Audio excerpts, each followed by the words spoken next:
Welcome to Embedded. I am Alicia White alongside Christopher White. Our guest this week is Charlyn Gonda. It's really sad that this is all audio and you'll be missing out on some beautiful blinking lights. And you know I don't say that lightly. Hi, Charlyn. Welcome. Hi. Thanks for having me. Could you tell us a bit about yourself as if we met at a, I don't know. Maker Faire. Maker Faire. Thank you. Ooh, awesome. So I'm Charlyn. I often like to say that I'm a coder by sunlight, maker by moonlight. I'm currently a senior software engineer at a company called Pave and previously worked at other companies like Google and Uber. But when I'm not working, I'm in my home workshop making delightful things that my brain won't shut up about. And those things are usually glowy and sometimes they have code in it. And I'm also a co-organizer for Hardware Happy Hour in San Francisco. That all sounds like things we're going to ask more about, except your job. We don't really care.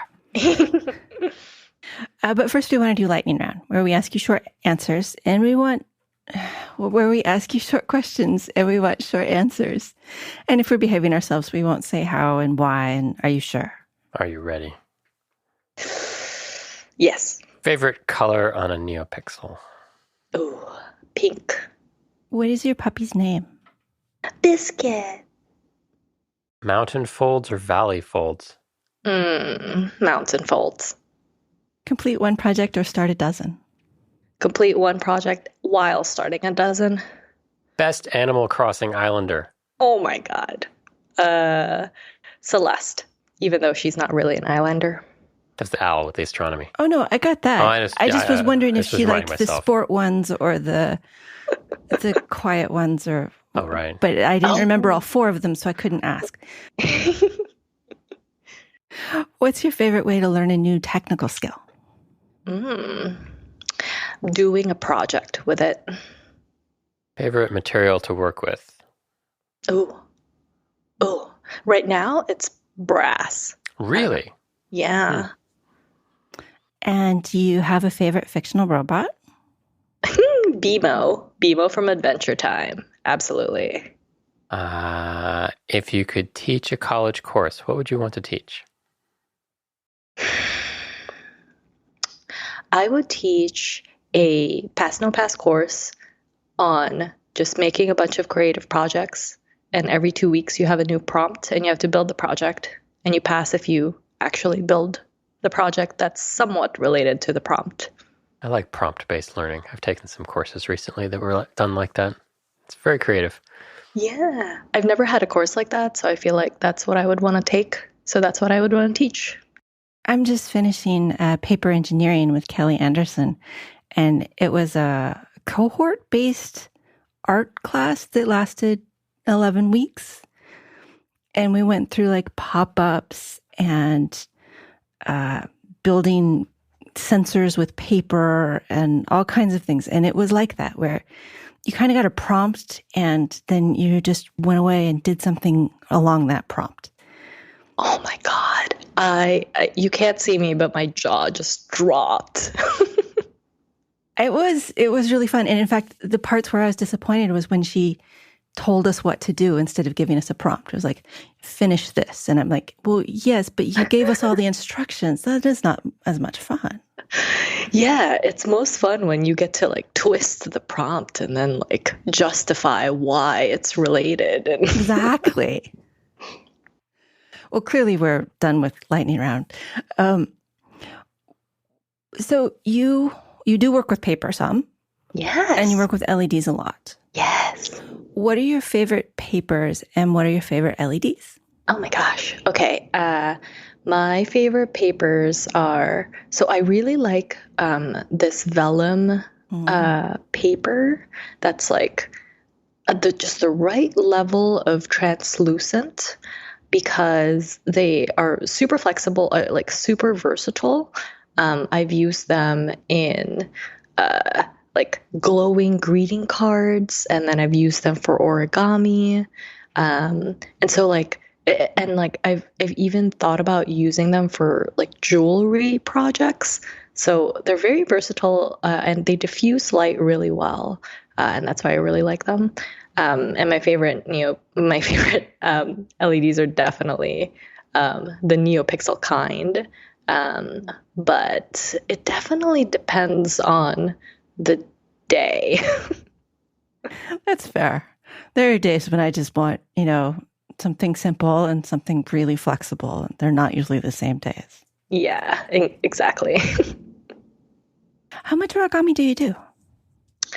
I feel like I did a lot more origami last year. Although, wait, what year is it now? It's 2023. Okay. Uh, like late last year, I actually was able to do a little workshop. We called it a glowagami workshop, and it was for work. And I basically took, I don't know, 30 of my coworkers. I stuck them in a room and I made them fold 12 of those Sonobe modules. I'm sure you're familiar with those. And we made like the, I guess it's kind of like a icosahedron, or maybe it was a octahedron. I actually don't remember how many sides, but the smaller sort of like ball shape that you can make with 12 Sonobe modules. And it was a lot harder than I thought it was going to be to teach like 30 people how to fold this one module and then like how to put everything together into a 3D shape. Because I feel like on my best days, I have to really think hard about where the little pockets and the little tails have to go. So it was a struggle, but it was super fun. Yeah, the little modules, the Sonobe, I've never known how to say that. They're very easy to fold, especially after you folded your like 400th. But putting them together to make a ball or I think they're called kusudamas, but the structures are just, I never really get that, especially when you get down to the last three and they don't fit. Yes, I agree. But yeah, you did this origami wall. That wasn't like that. Yeah. So the origami wall was actually one of my first Sonobe module projects. And it was made out of woven pyramids, basically. And some of the woven pyramids are all made up of the vellum paper, so the light can shine through them. They're kind of like scattered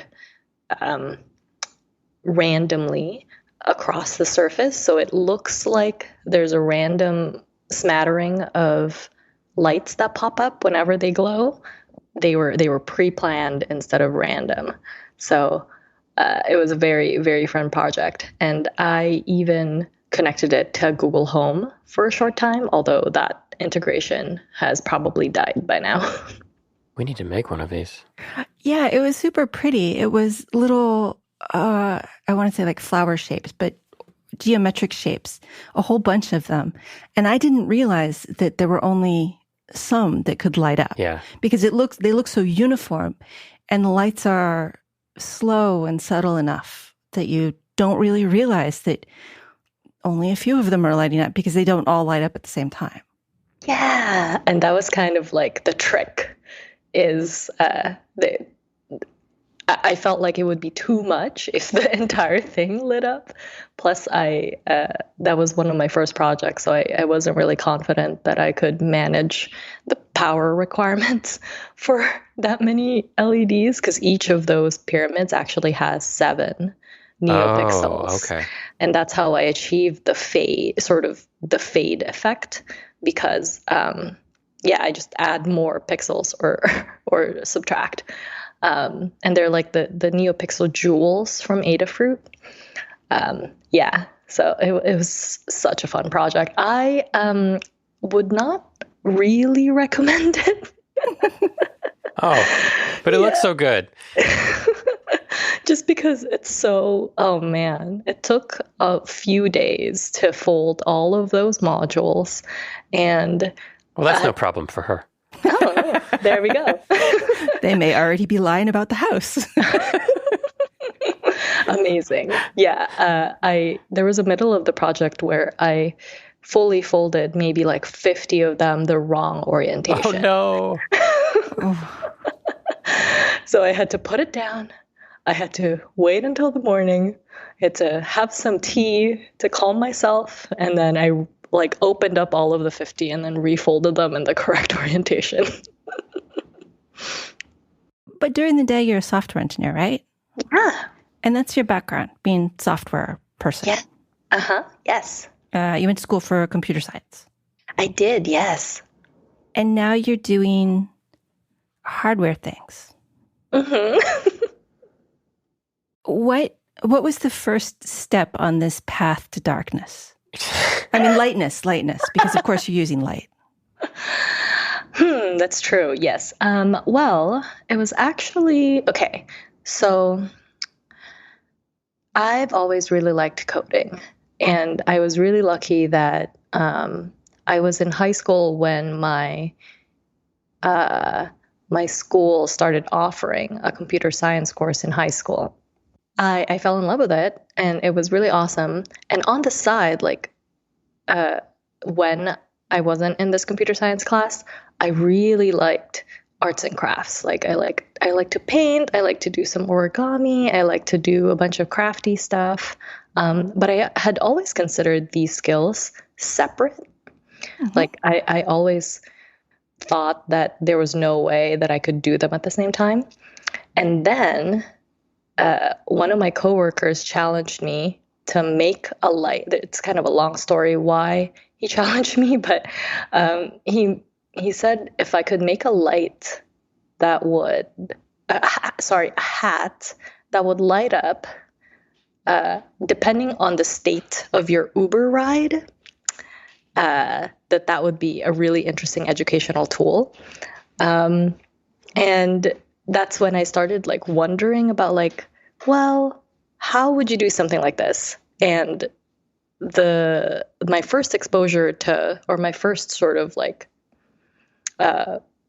reason that I found out about microcontrollers or like how they work is because there was some conference that had this electronic badge. It was a Twilio conference, and they made it seem so easy because they were catering to software developers, and they were like, look, you already know how to code.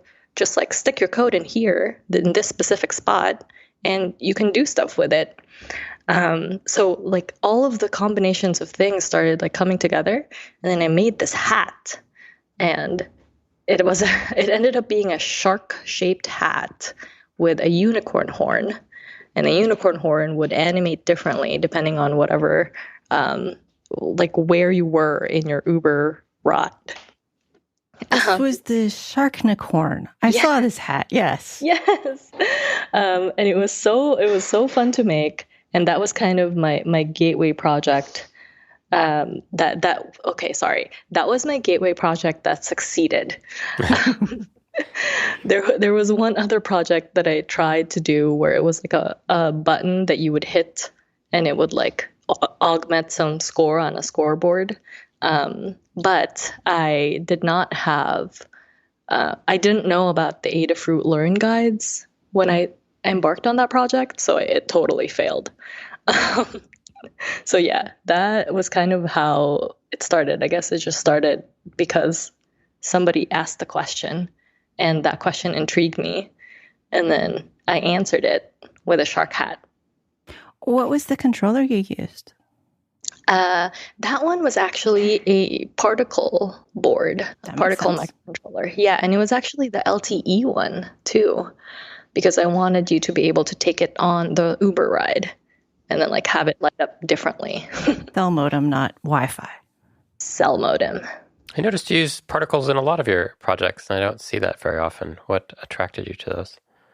I actually came across it. Why did I come? Oh, yeah, it was probably because of one of the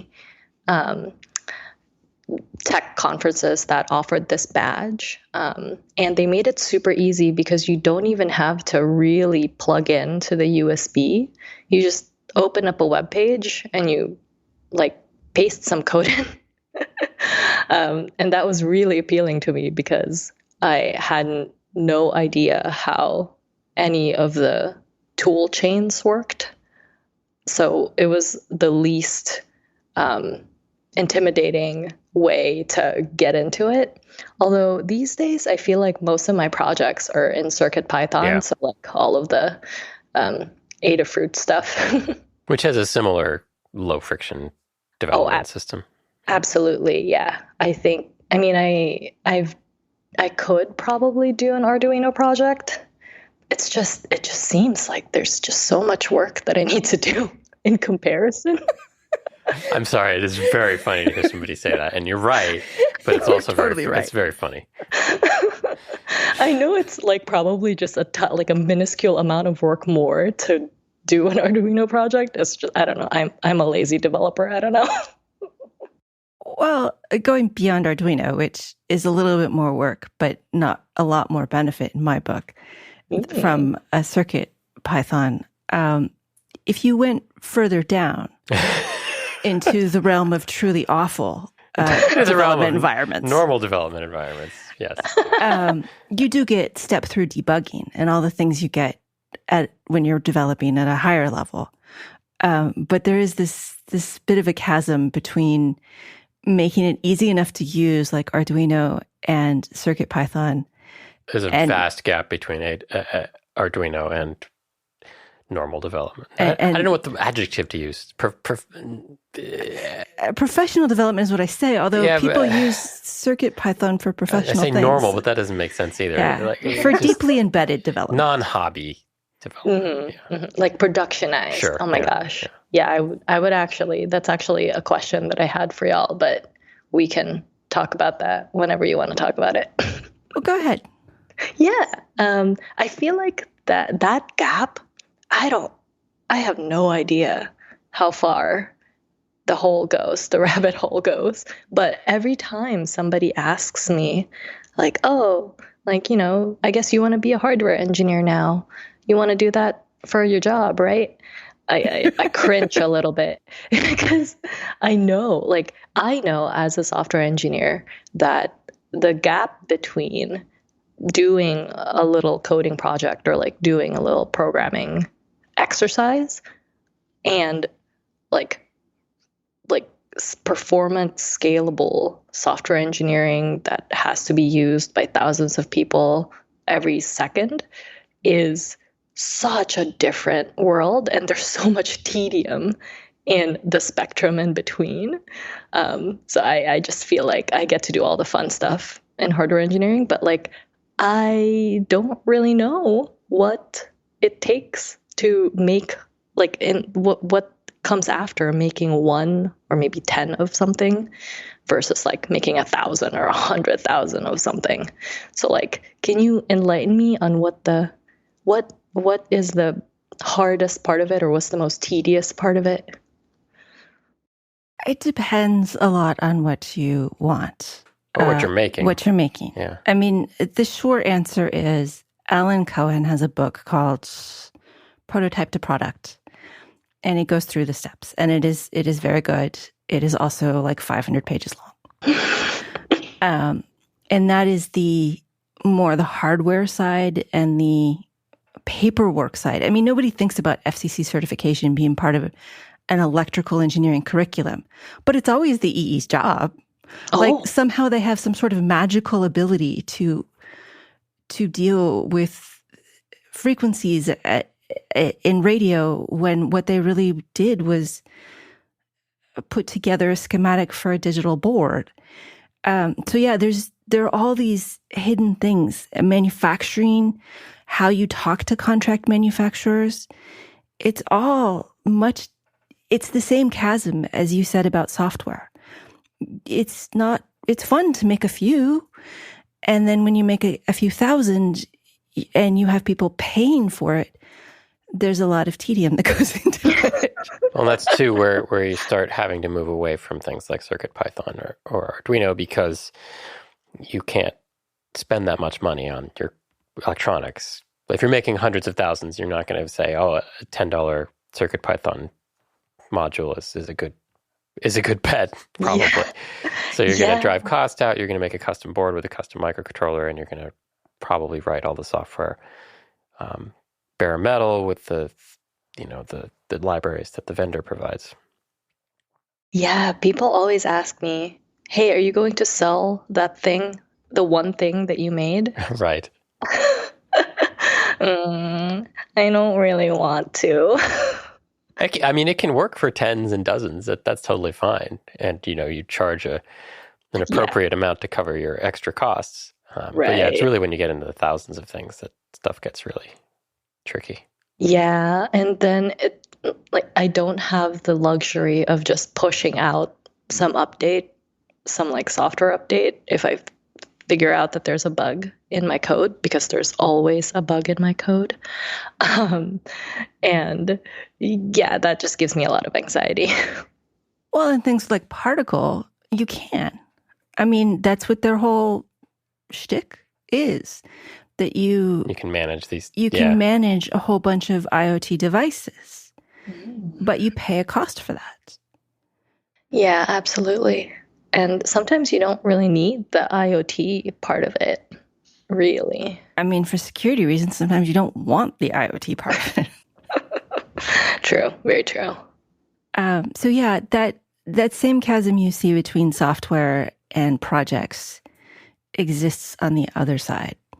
And it is often just as frustrating and tedious to do that last, what seems like it should be 1%, but is actually all the hard parts, now that you've done all the fun parts.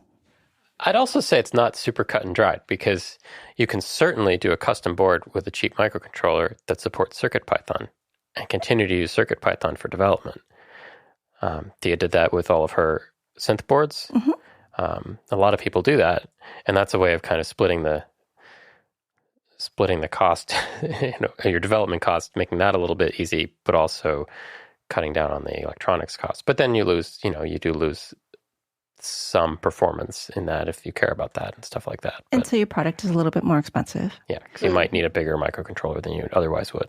Which isn't a problem until you start doing consumer levels of things where pennies matter.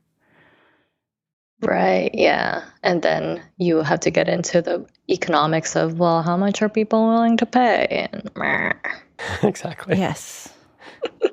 And what does it cost to have a penny added to the bill of materials versus having an engineer spend a month on a problem? Right now, we're like, oh, yeah, if it'll save me an hour, I'll totally spend $5. But that doesn't make sense when you're building a lot of them. I had a follow-up question about this, just a small one. Mm-hmm. I was reading about what was it? Oh, yeah.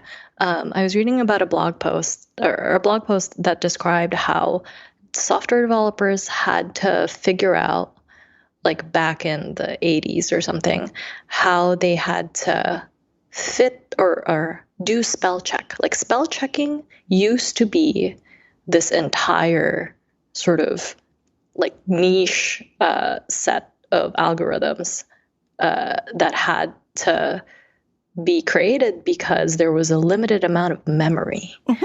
So you couldn't just store everything in memory and then do a hash map check or whatever. But how much of that, obviously this is not a problem in laptops now or whatever, but how much of that mental Olympics has to happen at the embedded level? I imagine that maybe there's still a lot of that judging of code that needs to happen when you're that far down. See, that's my favorite thing. Controversial answer is not very much anymore. Yeah, this is a controversial answer. It's my favorite thing. He says not. It depends. I mean, it depends on what you mean. When we talk about firmware update, there's this idea that you have code coming in and you have code running on the device. And you really don't want to erase the code on the device until you're sure that the code coming in is good and will all arrive. And so there's this juggling, almost like the goat and the cabbage and the wolf trying to cross the river. It's very much like that, where you have to do some kind of inexplicable things with dividing parts of code and putting it here and there. And so you can buy a bigger processor or a bigger flash and not have as many problems, or you can be as cheap as possible, and you do have to do this puzzling. I would say it depends on what your device or thing is doing. So if you're doing something that has to do a lot of math or computation, then people do spend a lot of time trying to balance how cheap can I make this processor and how optimized can I make my algorithm, and have those meet in a place where I got, the best cost. All the machine learning things happening right now. All that stuff.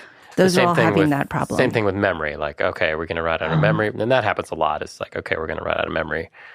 How do you plan that up front and pick the best part? And usually for prototypes, you pick a big part, figure out,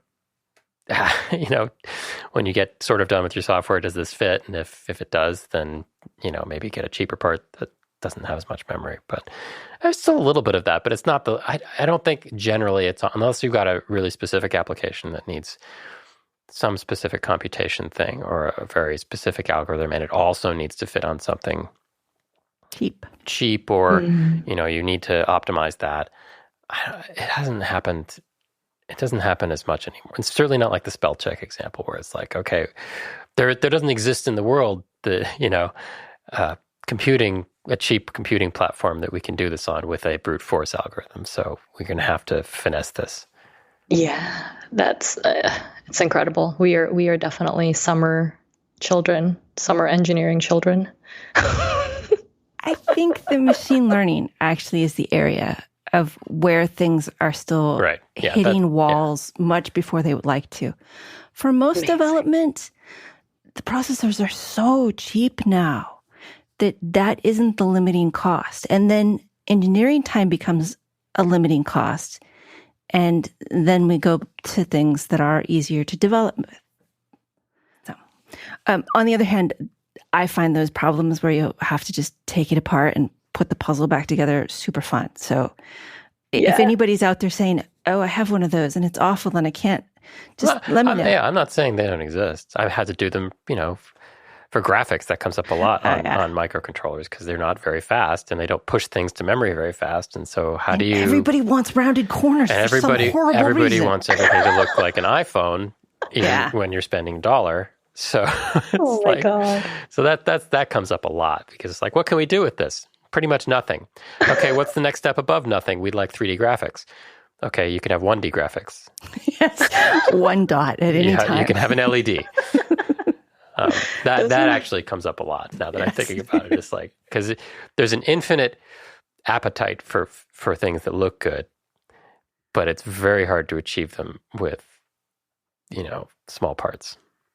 And then they put the assets into Flash, and then they want to be able to change the assets as part of firmware update.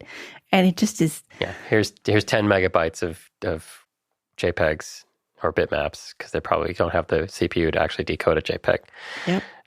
So yeah. I love this. This is exactly the type of insight I was looking for. Do you have any specific questions? No, not really. I just wanted to be floored by the amount of stuff that you have to deal with. Like this is like, I just wanted to get an idea of what that chasm really looked like. And yeah, it looks magnificently. I want to say interesting. Oh no, that's a slippery slope. You'll be into embedded in no time. One of the other areas that is different from what software was when I was a software engineer is having to read data sheets. And I think that's something you're starting to have to do. I mean, you mentioned the Adafruit Learn guides, and those are a good place to start. But are you going beyond those into the actual chip data sheets or LED data sheets? No, it's a little intimidating. So I think one of the skills that I really want to learn eventually, and maybe I just need to put a deadline on it, is to do some like basic PCB design, or like as far as I can get with it, I guess. And I think at that point, I'm probably going to have to be really into the data sheets of things. But I also feel like I can get away for a while of just like replicating a lot of open source designs and then maybe like munging them together. That's what I feel like I would start with. That's a good place to start. I don't do board design. I think I did Blinky, and if I remember correctly, you were talking to Alex and said something about doing Blinky. Yeah. I had about the same experience. It was like, okay, that I'm going to walk away slowly now. The Blinky's over there, and I'll just be over here. Yes, this is my happy space, my happy place. But I do read a lot of data sheets because if I want to control an LED in a way that isn't the way everybody else controls it, that's when you start having to read the data sheets, not for the electronics, but for the weird interface bits. Or when you're stuck in a corner, some part, it's a complicated part, like a display or something, and it's like, okay, you want me to rotate this display 90 degrees because your mechanical engineers don't want to make this fit the right way. And then you have to dive into the data sheet to find, what bit you have to send it to. And it's 1 bit in 200 registers. And it's not it's never documented. It's not like 90-degree rotate either. It's like, reorient. Column row readout order or something. Yes, oh my God. It's never just rotate. Yeah. So, yeah. That's amazing. So I have a need. I need something in front of my drum set that tells me to relax. But it's not just a sign. It can't just be a sign because I'll tune it out. So it needs to like randomly and with some dynamic changes to tell me to relax and catch my eye. And it should flash really brightly at you, right? I don't know if flash is the right thing. That might be distracting, but well, you're not drumming. I can handle flashing. That's true. What would you suggest? Well, I guess it depends on if you want to ball out on it. Sure. There is the first thing that came to mind is Jason Kuhn makes these Fibonacci displays. I think I've seen these. Yeah, and just connect that to a pixel blaze. Oh man, you can pick whatever animation you want, and they all look fantastic. How different are these from the high-density dot streams from Adafruit? The difference is that these ones are arranged in these like Fibonacci spirals.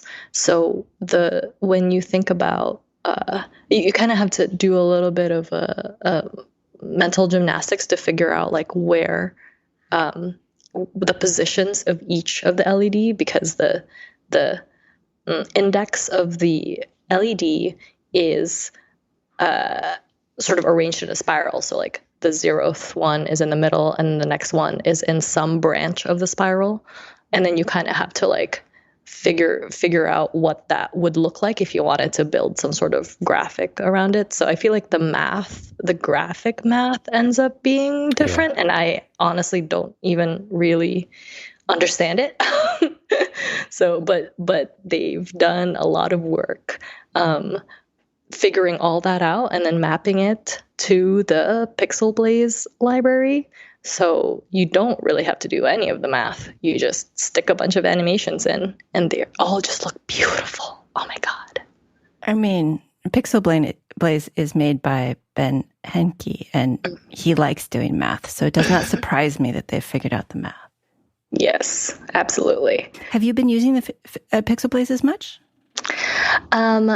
I have a couple of Pixel Blazes. I have been wanting to make something with them, but I think it's going to be one of those like paint in my palette that will come up when the right ideas come up. You know, like when you have an object and you just know that you're going to make something with this object, but you just don't know what it is yet.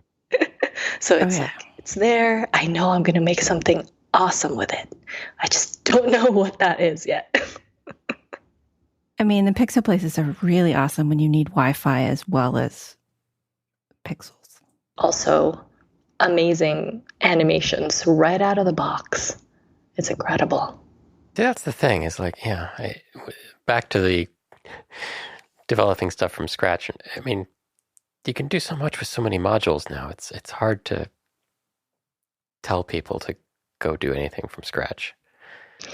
Yeah, I know what you mean. I mean, even in CircuitPython, they have a display LED animations library, and that already has a bunch of really cool animations you can do. So not only do you just stick, a USB into a microcontroller into a USB and then type some code with it, you also can just use this library to make pretty things happen in your LED strips. So it's really a great time to be alive, folks. You made a little cube with the high density I love this thing. grid. Oh my God, yes. What did you use to drive that? It's actually driven, I have it right here actually. It's driven by an ESP32S3 because I wanted to be fancy. And is it CircuitPython?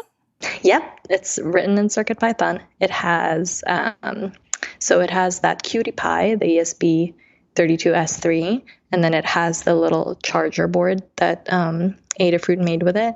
And it also has an accelerometer via the Stemma QT port. So it's orientation aware. So you can flip it and it'll change animations. And it's also, because it has ESP32, it has Wi-Fi.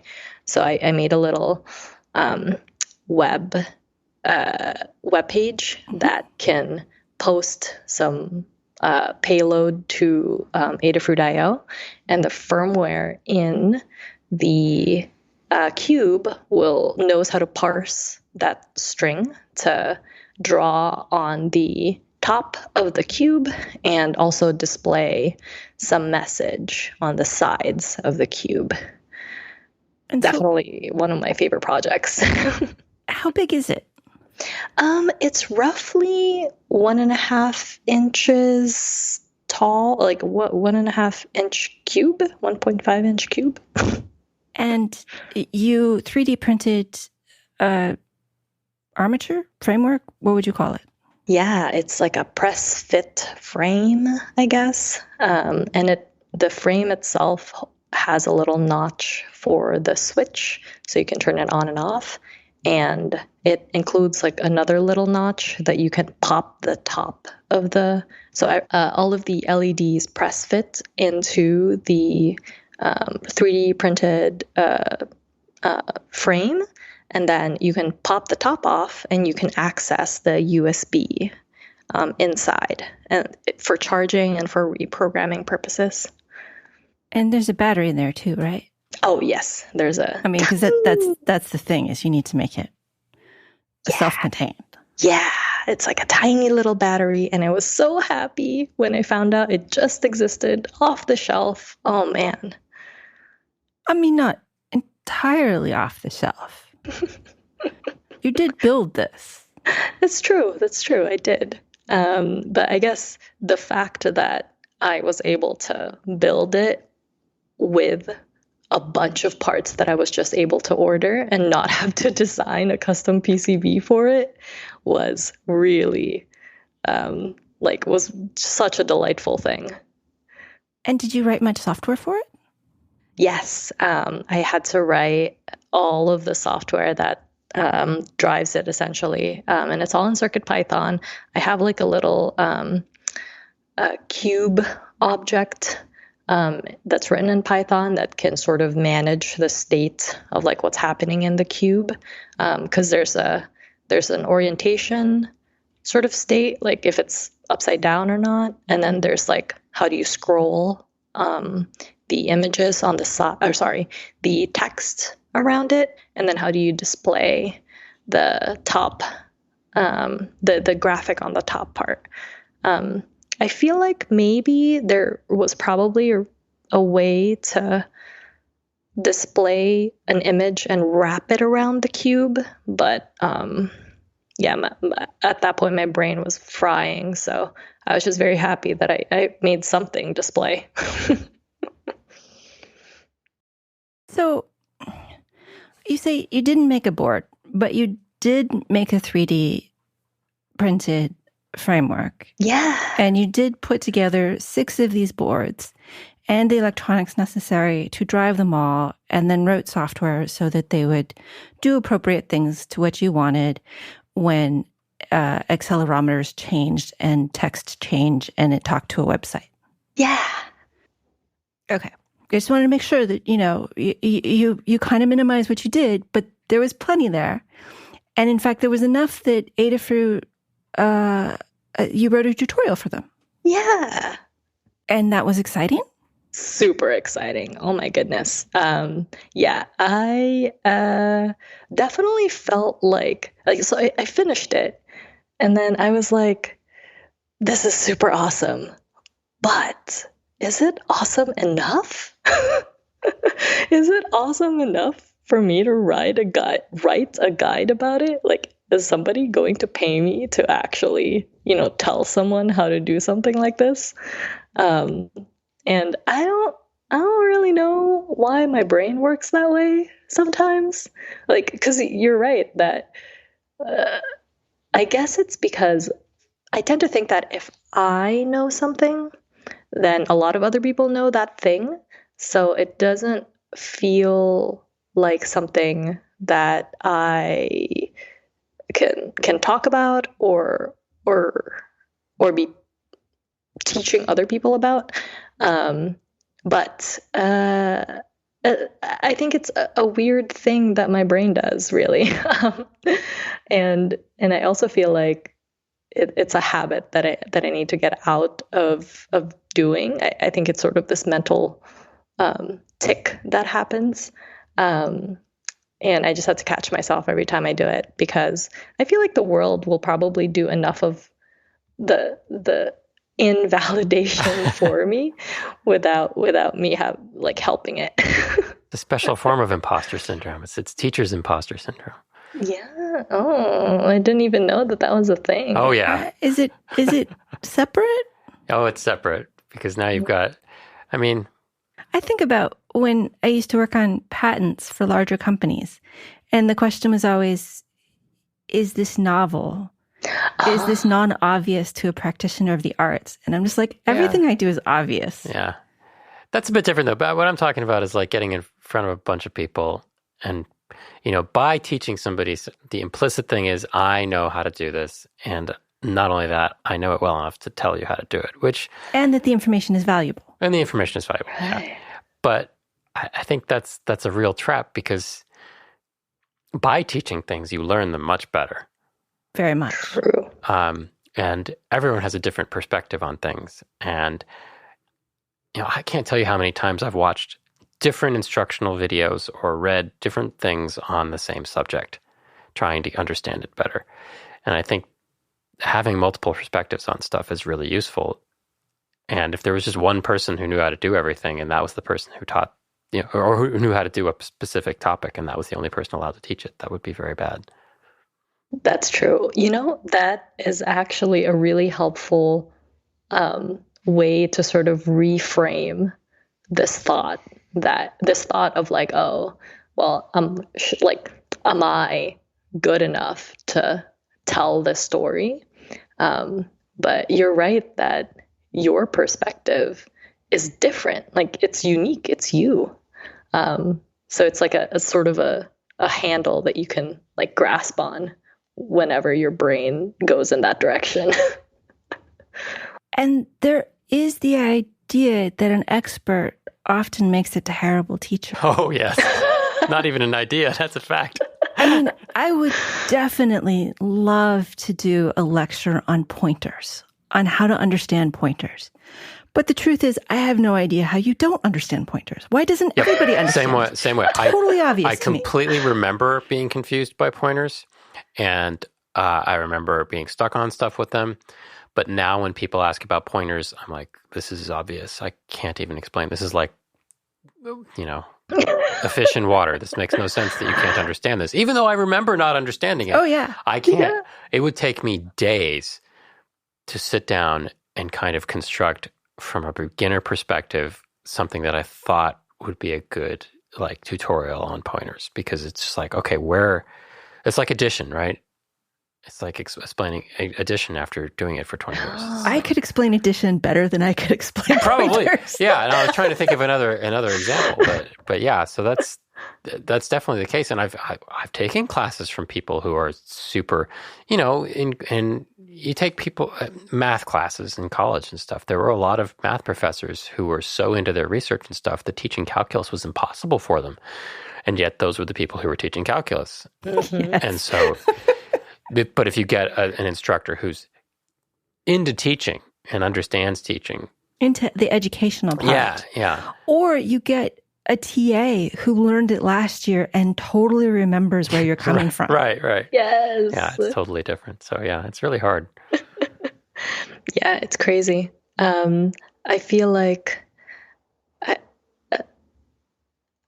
I honestly feel like teaching itself is probably one of the hardest things, like hardest jobs, because not only do you have to sort of apply a lot of creativity around this thing that you have to do every day, you also don't really get paid a lot for it. Right. And a lot of your students end up not liking you. So it's a really thankless job. Yes, it is. Yeah. And when I taught, a bunch of my students kept calling me Steve. I never figured out why. Oh. What? Graduate physics? I was teaching undergraduates. But physics lab. Is it like in an endearing sort of way? Like No, they didn't know who I was. Oh, no. They thought I was some other person. Oh my goodness. Well, that means that if they didn't understand, if they didn't understand, it's Steve's fault. It's true. That's right. I blame everything on Steve.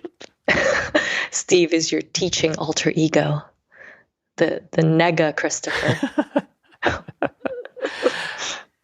So, having written the Adafruit tutorial, Adafruit Learn Guide is the right name. Mm-hmm. Do you think in the future you'll be able to say, when you get that feeling of not being worthy or not having done enough, do you think you'll be able to say, I wrote the Adafruit Learn Guide and people liked it, people appreciated it. I don't need to feel this way. Will it help with the imposter syndrome? I think so. Although I think it's kind of like exercising. Like your muscle doesn't get strong unless you consistently do the same sort of exercises.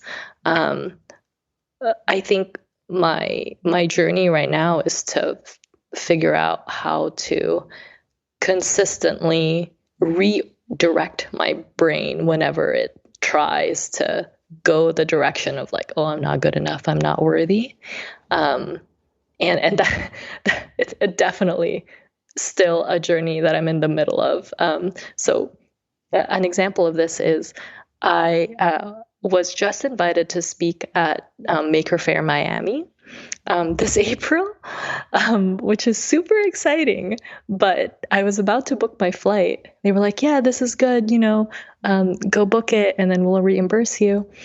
And I froze and I actually procrastinated on it for a day or two because I was like, what if I have nothing interesting things to say? What am I going to talk to people about? Like, what am I going to get on stage for?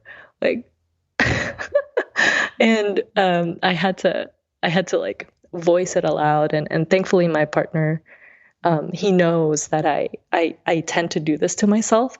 So he like knows to like remind me that it's just like my tendency and that I definitely have interesting things to say. So Yeah, I booked the flight. I'm going. It's going to happen. But yeah, it's a work in progress. One of the things I found helpful with imposter syndrome, which, by the way, is not something that has ever really gone away, is making a PowerPoint slide deck of things that I had accomplished and looking at that when I needed the boost. Because usually you need the boost, you just can't figure out how to do it. But if you put your Adafruit Learn tutorial on there and you've been featured on Hackaday and Hackspace Magazine and Hackster IO, it's not that you need the external validation. It's just sometimes when the internal validation is fading, external is okay enough to get by. I like that. It's I did read about a blog post where somebody talked about a hype doc. Like you have to write a hype doc for yourself, because not only does it help you in times when your internal validation is failing you, it also helps you, for professional career stuff. So yeah, that's actually very helpful. I haven't done an intention. I feel like I've collected them in like various places to look at later, maybe. But I haven't really did an intentional exercise of like sort of keeping this emergency kit, So I really like that. I think I will do that. Cool. And I mean, you have so many pretty projects. And Thank you. There's so many. I don't like blinking lights. Let's just be upfront with that. I do not like blinking lights. But the slow fades and the pretty colors, I can really get behind that. Thank you so much. And that's amazing, because I feel like your skill set is sort of in the complete other spectrum from what I know. In terms of like, I feel like the way that you're able to dig into all of these like lower level puzzles, like you were saying earlier, is just so fascinating. And it's so intimidating, to be honest with you, because there's just so much technical depth there. And so I really appreciate that you also appreciate my work. Thank you. I will tell you how that works, though, the in-depth embedded stuff. It's anger, because all this stuff is so frustrating, and you just get angry at it until you have to make it work, because otherwise it wins. Wow. Whoa. Or maybe that's just my work ethic. Whoa. So you're really like warriors. You're like in this battlefield every day, and you're just not letting it win. Amazing. No, I'm letting it win this year. Oh. It's going to win this year. But I can read schematics, but I don't write schematics, and I don't do boards. Yeah.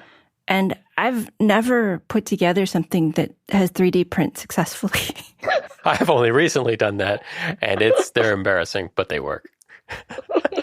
And I have made higher level software, but it's almost always in service of the lower level software, simulators and whatnot. And so I can't care about how that code works. I just need it to work, because it's not what I'm delivering. You said earlier about thinking that because you knew something, everybody else does. And I know Adam Savage has several things to say about this, but I really liked the idea of having a highlights reel. People see my highlights reel. They don't see the actual things that go on. Yeah. I do. No. Christopher does. Let him tell you. That's amazing. I have another question for you. It's more of a thought experiment, but LEDs seem to be this gateway that a lot of maker folks get into projects, making things with them. And, when I started in electronics, LEDs were red. And, they were round and, fairly large. What about LEDs do you think is attractive as this kind of gateway to doing maker projects, as opposed to things like, I don't know, motors or audio or... Yeah, I think it's super magical. For some reason, and I don't think I can fully explain it, but when I see an object, I often ask myself, oh, how can I make that thing glow? Or like, ooh, that thing would look really cool if it had this like subtle strip of light on it. Like, I don't really. I think it's just somehow the antenna of my creative brain is tuned to the frequency of LEDs. I don't know if that makes sense, but like I often get a lot of ideas and they just often involve like something that's glowing. And it kind of goes the other way around. Like if I see a thing that's glowing, it generates a lot of ideas. Like the there's a strip from Nth Light that's like a super thin printed LED strip. And when I saw that object, I was like, whoa, there's so much possibilities. Like, I don't know what those possibilities are, but there's a lot of them. And yeah, I guess it's just like, to me, I guess it's a real life sort of magic. Like, there's like fantasy novels that talk about magic, and I really want to live in those worlds. And this is kind of my way of making magic real, is making stuff glow. That's a good answer. I mean, that is the first spell you learn in D&D, isn't it? Magic missile. What? You were very violent D&D. What? Magic missile is a first level spell. Everyone learns magic missile first. How are you supposed to fight monsters? I thought it was light. I mean, even now when we watch the super Star Wars show, everybody has really bad flashlights. And Star Trek. Everybody has bad flashlights in all sci-fi shows. What? Sorry. Got a little off topic. It's magic missile. I really appreciate your answer. That's a really good answer. And you mentioned being worried about power on the origami wall. Yeah. How much have you had to learn about dealing with power, or how have you learned about dealing with power?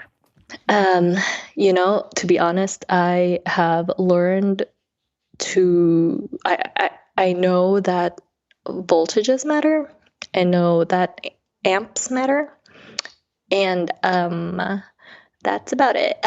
Well, when you multiply them, then you get power. I don't even. Yeah, I don't really do any sort of calculations. I just do a lot of sort of tilting of my head and going, this is probably going to work. Because I think that's the entire other part of sort of, I don't know, productionizing that you really need to think about is how this works. And honestly, I feel like maybe I'm getting away with doing stuff because I don't really have to, I'm not thinking about all of the sort of theoretical foundational things that should be underpinning some of this electronics, because I don't have that foundation. Because one of the things that I was wondering about when I was building the cube, for example, was well, is it actually safe to stick a bunch of things that might get hot inside of a cube that's closed and doesn't have a way to vent the heat? And then I was like, it's probably going to be fine. Oh, it's totally going to be fine. Yeah. Oh, okay, great. I'm really glad.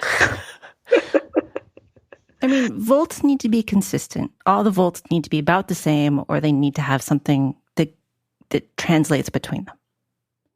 So if it's all 5 volts, that's good. If it's 5 volts and 3 volts, you have to have some kind of translator. Oh, okay. And amps are about adding things together. If your power supply is 2 amps, then all of the other amps have to add to less than 2 amps. Oh. See, that's the other thing, is that sometimes they're like, theoretically, I feel like maybe it shouldn't have worked, but then it kind of does. Oh, there are lots of times that works. Yeah. See, that's the thing. mean, There's so many people who are afraid of breaking things that they don't get started in stuff like this, or with software. I remember people being afraid of, I'm going to break the computer, or what happens if I hit Dell, or, and the way I learned was just, whatever. If it's going to break, it's going to break. It's probably not going to break. They wouldn't make something like this that's going to break easily. Yeah. Like, I made this ring, and have you seen the filaments, the LED filaments that are like sort of 360-degree glowy? Yes. Yeah, they're so awesome. There's like little tiny ones that are rigid, and I made a ring out of 3 of them. And somebody asked, like, oh, how much power does that take? Because I told them that it's actually just running off of a 1225 coin cell for all 3. And they were like, oh, does it last like 60 seconds? Ha ha ha. And I was like, no, it lasted 15 hours. And then they were like, but there's no resistor. Like, don't you need a resistor? I was like, I have no idea. I tried it. It worked. And it lasted 15 hours. Mm. That's actually a really good response. And when we asked you what your favorite material was, you said bronze. Oh, I said brass. You said brass. Mm-hmm. It's been so long, I had no idea. What are you doing with brass these days? Yeah, I think it's a very approachable metal, and it's gold. So it's probably not, like, real jewelers will probably think that it's actually not that gold, but I really like the color of brass. So I've been doing some circuit sculpture jewelry with them. Oh, like Moet was doing. Yeah, exactly. More jewelry, pendants with LEDs in them. Mm-hmm, mm-hmm.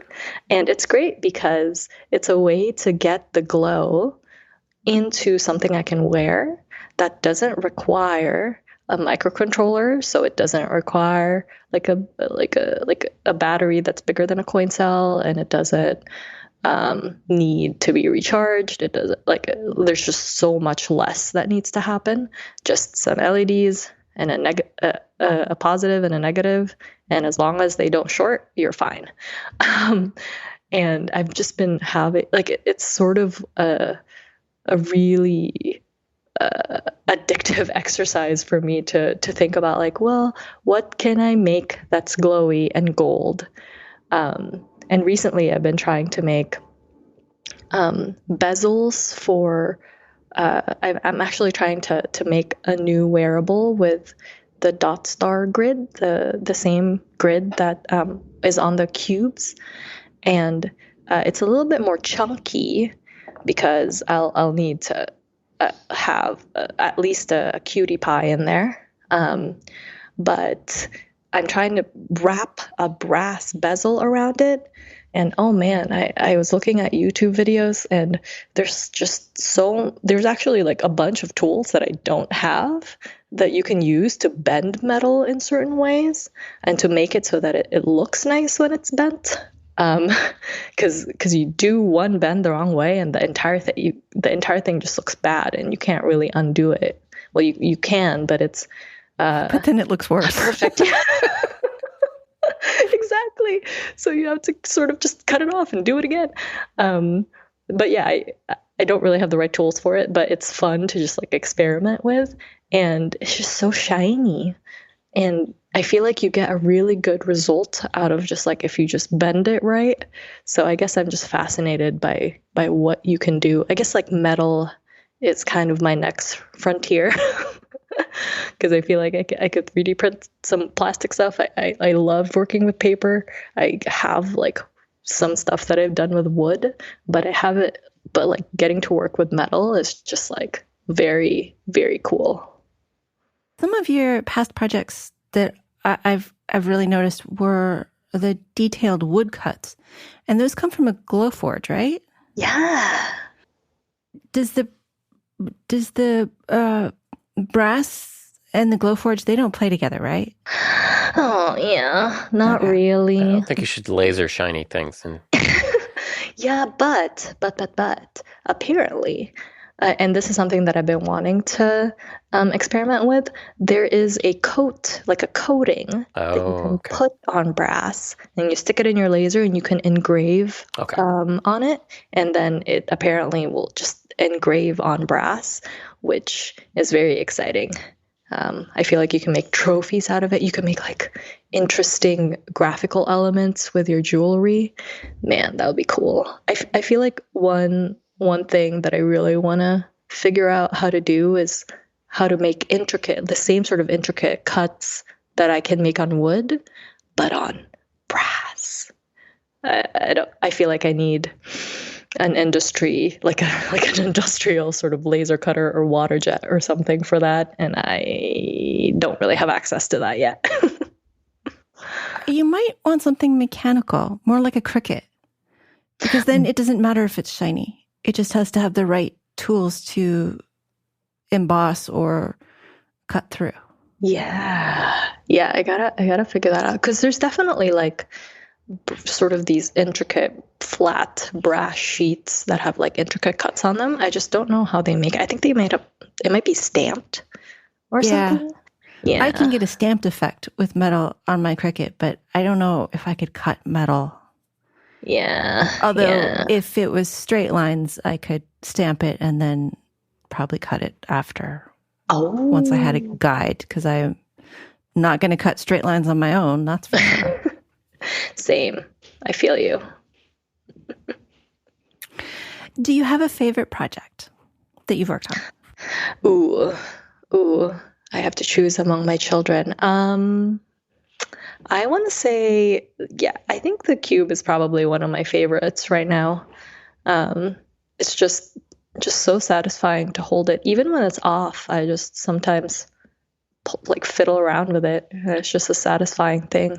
I also really like, I made a phone case essentially, but it looks like a Sheikah slate from Breath of the Wild. I don't know if you guys have ever played that game. Mm-hmm.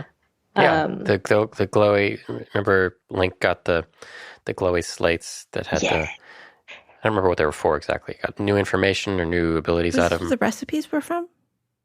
Yeah. I think can like. It's basically they gave Link a smartphone. Yeah, that's right. Yeah. So I figured, I already have a smartphone, so I can have a Sheikah slate, and that was definitely like such a fun project to work on, because the end result was really just like layers of a laser cut wood, and then I painted the back, and it has a little LED eye on it. But it's one of those examples where it didn't really require much, just like some elbow grease, some paint. And creativity, some identification of something that would be fun, the time to finish it all, the ambition to actually get it done instead of just starting it. No, it didn't take much at all. Yeah. Mm-hmm. But yes, it came out great. Well, Charlyn, it's been really great to talk to you. Do you have any thoughts you'd like to leave us with? Yeah. Oh my gosh, it's been such a fun time talking with you. I guess my final thought would be, I make stuff because I kind of cannot not. I do it because it makes me feel alive, and I think there's a special, unique joy in thinking up a thing and then like yanking it out of your brain and making it real. And I guess my hope is that a lot of people just like, if you're like me and you like to make things, like I hope you take some time to pause and savor that unique joy, and just keep making things. Our guest has been Charlyn Gonda, software engineer and maker. You can find her blog and her projects at Charlyn Codes. That's CHARLYN.CODES. There'll be a link in the show notes along with many of the other things we talked about today. Thanks, Charlyn. Thank you so much for having me. Thank you to Christopher for producing and co-hosting. Thank you to Carmelo for recommending Charlyn. Thank you to our Patreon listener Slack group for all that they do. And of course, thank you for listening. You can always contact us at show@embedded.fm or hit the contact link on embedded.fm. And now, a quote to leave you with from Madeleine L'Engle. Unless we are creators, we are not fully alive. What do I mean by creators? Not only artists whose acts of creation are the obvious ones of working with paint or clay or words. Creativity is a way of life, no matter our vocation or how we earn a living. Creativity is not limited to the arts or having some kind of important career.